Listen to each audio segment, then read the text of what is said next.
નમસ્કાર દર્શક મિત્રો, મિસ્ટર ગુજરાત ન્યૂઝમાં આપનું સ્વાગત છે। ભાવનગરના તણસા રાજપરા ગામે યુવતીની છેડતી બાબતે મારામારી સર્જાઈ, 5 લોકોને ઈજા।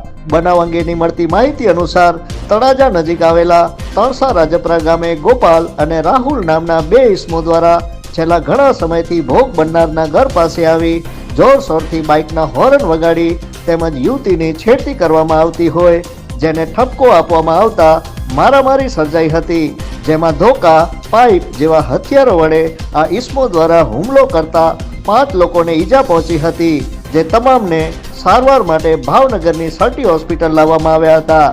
Report by Hasmukh Nimavat. જોતા રહો મિસ્ટર ગુજરાત ન્યૂઝ, સત્યતાની સાથે સ્પષ્ટ વાત।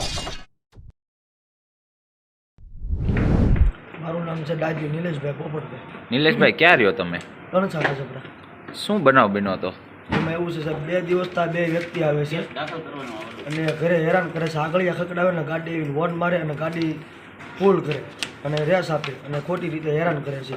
અને એક મારી બેન છે, મારી નાની, એની શેરતી કરે છે। કે કોણ કોણ છે એ વ્યક્તિ? નામ છે ગોપાલભાઈ મકવાણા ધુડાભાઈ, એકનું નામ છે રાહુલ, અને મોઢે મોરું બાંધીને આવે ને માથે ઓલું ટોપી બાંધીને આવે, ઓળખાય ને એવી રીતે। કેટલા ટાઈમથી આ હેરાન કરવામાં આવતું? ઘણા સમયથી હેરાન કરે છે અને 3 દિવસથી તો બહુ જ હેરાન કરે છે। અગાઉ કાંઈ તમારે માથાકૂટ થયેલી? ને અગાઉ કાંઈ નહીં, અગાઉ કાંઈ નહીં છે। અત્યારે કેટલા લોકોને તમને ઈજા થઈ? 3 જણા છે। પાઇપ વડે અને ધોકા વડે છરી વડે હુમલો કર્યો। એ લોકો પાસે શું શું હતું? પાઇપ ને ધોકા ને છરી ને એવું છે।